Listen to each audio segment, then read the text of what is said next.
Sell death তাহলে আমরা দুই প্রকার পাইলাম, একটা হচ্ছে অ্যাপোপ্টোসিস আর একটা হচ্ছে নেক্রোসিস। যদি প্রোগ্রামড সেল ডেথ হয় বা জেনেটিক্যালি নিয়ন্ত্রিত কোষ মৃত্যু হয় তাহলে সেটাকে আমরা বলবো অ্যাপোপ্টোসিস, আর যদি পুষ্টির অভাবে বা বিষাক্ত দ্রব্যের কারণে যদি মারা যায় তাহলে সেটাকে আমরা বলবো নেক্রোসিস।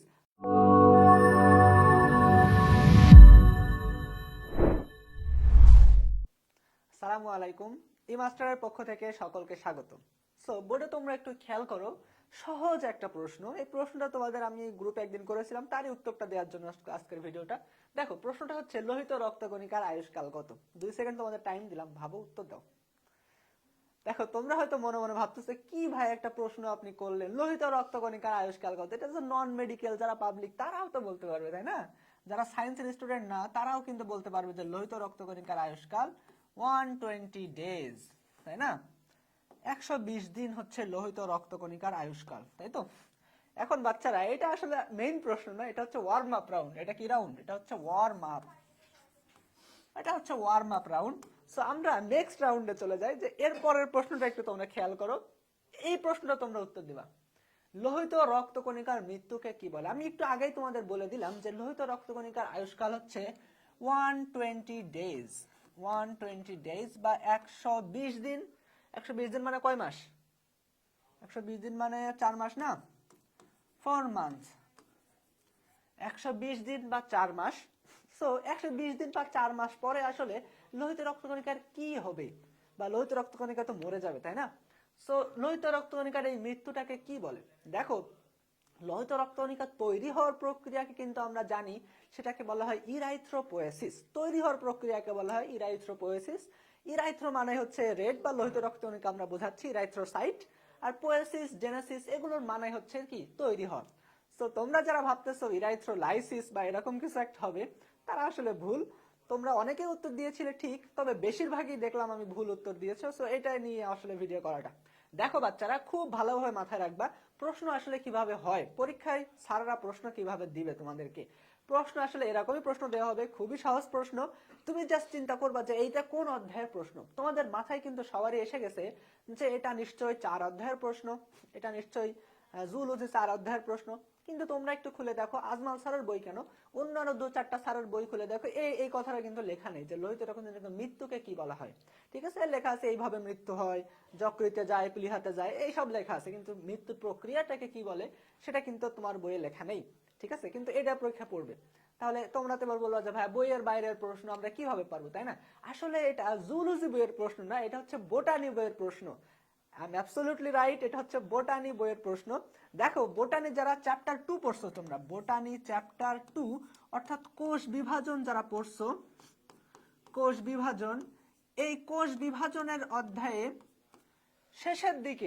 শেষের দিকে মাইটোটিক ইন্ডেক্স নিয়ে একটা ছোট একটা জিনিস আছে। সো ওইখানে যদি তোমরা একটু ভালো করে দেখো ওই পৃষ্ঠায়, তাহলে কিন্তু দেখতে পাবে এইটা ওখানে লেখা আছে। দেখো তোমার মৃত্যু যে কবে হবে এটা কিন্তু তুমি শিওর না, তাই না? এটা কিন্তু তুমি জানো না, বা কারোর মৃত্যু কখন হবে এটা কিন্তু জানো না। কিন্তু লোহিত রক্তকণিকা জানে যে ওর মৃত্যু কিন্তু 120 দিন পরেই হবে। ব্যাপারটা কি বুঝছো, যে লোহিত রক্তকণিকা জানে যে ওর মৃত্যু 120 দিন পরেই হবে। সো লোহিত রক্তকণিকার জিনে কিন্তু এটা লিখে দেয়া আছে, অর্থাৎ লোহিত রক্তকণিকার ভিতরে এটা প্রোগ্রাম করে দেয়া যে 120 দিন পরে তুমি মারা যাবা, একদম ক্লিয়ার হিসাব। ঠিক আছে, লোহিত রক্তকণিকার ভিতরে তাহলে কি করা আছে? প্রোগ্রাম। আমি যে কথাগুলো লিখবো সেগুলোই তোমার বইয়ে লেখা আছে। প্রোগ্রাম, প্রোগ্রাম বা জেনেটিক্যালি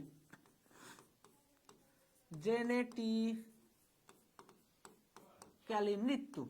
তাহলে আমি মৃত্যু নিয়ে কথা বলতেছিলাম, অ্যাক্সিডেন্টের মৃত্যু না, জেনেটিক্যালি নিয়ন্ত্রিত মৃত্যু বা programmed cell death. Programmed cell death, program cell death. তাহলে জেনেটিক্যালি নিয়ন্ত্রিত মৃত্যু বা প্রোগ্রাম সেল ডেথকে আসলে কি বলে? এবার নিশ্চয়ই তোমাদের মাথায় একটু ঘা দিচ্ছে, যারা বইটা পড়ছো মোটামুটি কিন্তু বলতে পারবা। এটাকেই আমরা কিন্তু বলেছি অ্যাপোপ্টোসিস। অ্যাপোপ্টোসিস, জেনেটিক্যালি নিয়ন্ত্রিত মৃত্যু বা প্রোগ্রাম সেল ডেথকেই কিন্তু আমরা বলেছিলাম অ্যাপোপ্টোসিস। এবার নিশ্চয়ই তোমাদের নিশ্চয়ই মনে পড়েছে, তাই না? সো অ্যাপোপ্টোসিস বা জেনেটিক্যালি নিয়ন্ত্রিত কোষ মৃত্যু বা প্রোগ্রাম সেল ডেথ। ঠিক আছে, তাহলে লোহিত রক্তকণিকার মৃত্যু তোমার বইয়ে কিন্তু লেখা আছে রক্ত কোষগুলোর মৃত্যু বা রক্তকণিকাগুলোর মৃত্যুই হচ্ছে অ্যাপোপ্টোসিস। সো লোহিত রক্তকণিকা একটা রক্তকণিকা এবং মেজর রক্তকণিকা, সো লোহিত রক্তকণিকার মৃত্যুকে আমরা বলবো অ্যাপোপ্টোসিস। এখন বাচ্চারা শোনো, যদি তোমার বইয়ে কিন্তু আরেকটা রোগের কথা লেখা আছে দুইটা অধ্যায় পরেই, যে হচ্ছে ম্যালেরিয়া রোগ, তাই না? সো ম্যালেরিয়া যদি তোমার লোহিত রক্তকণিকায় আক্রমণ করে, তাহলে কি লোহিত রক্তকণিকা 120 দিনে মারা যাবে? তাহলে কিন্তু লোহিত রক্তকণিকা 120 দিনে মারা যাবে না। তোমার বইয়ে লেখা আছে কয়দিন? 90 থেকে 110 দিন। 90 থেকে 110 দিনের ভিতরেই কিন্তু লোহিত রক্তকণিকাটা মারা যাচ্ছে। কিসের কারণে? ম্যালেরিয়া জীবাণুর কারণে। ম্যালেরিয়া জীবাণুর কারণে তাহলে লোহিত রক্তকণিকা মারা যাচ্ছে। তাহলে ম্যালেরিয়া একটা জীবাণু বা বিষাক্ত দ্রব্য না? বা লোহিত রক্তকণিকা যখন পর্যাপ্ত পরিমাণ তোমার অক্সিজেন পাচ্ছে না বা পর্যাপ্ত পরিমাণ খাবার পাচ্ছে না, পুষ্টি, আমরা অক্সিজেন না বলি, আমরা পুষ্টি বলি, লোহিত রক্তকণিকা যখন পর্যাপ্ত পরিমাণ পুষ্টি পাচ্ছে না, তখনও কিন্তু সে মরে যাইতে পারে। সো এই যে পুষ্টির অভাব বা কোনো বিষাক্ত দ্রব্যের অভাবে যদি মৃত্যু হয়, তাহলে সেটা আমরা কি বলবো? তাহলে পুষ্টির অভাবে বা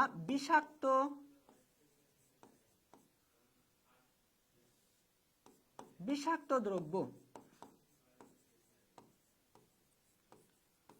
তাহলে পুষ্টির ইংরেজি কিন্তু আমরা জানি নিউট্রিশন। সো নিউট্রিশন থেকে তোমরা মনে রাখতে পারো, এটার নাম হচ্ছে নেক্রোসিস। নেক্রোসিস, ব্যাপারটাকে বুঝছো? সো পুষ্টির অভাবে যদি মারা যায় বা বিষাক্ত দ্রব্যের কারণে যদি মারা যায় বা কোনো রোগের কারণে যদি মারা যায়, তাহলে সেটাকে আমরা বলবো নেক্রোসিস। সো এই দুইটাই ছিল আসলে কোষীয় মৃত্যু বা সেল ডেথ। সেল ডেথ তাহলে আমরা দুই প্রকার পাইলাম, একটা হচ্ছে অ্যাপোপ্টোসিস আর একটা হচ্ছে নেক্রোসিস। যদি প্রোগ্রামড সেল ডেথ হয় বা জেনেটিক্যালি নিয়ন্ত্রিত কোষ মৃত্যু হয়, তাহলে সেটাকে আমরা বলবো অ্যাপোপ্টোসিস। আর যদি পুষ্টির অভাবে বা বিষাক্ত দ্রব্যের কারণে যদি মারা যায়, তাহলে সেটাকে আমরা বলবো নেক্রোসিস। সো আজকের ভিডিও এ পর্যন্তই, দেখা হবে অন্য ভিডিওতে। Thank you so much.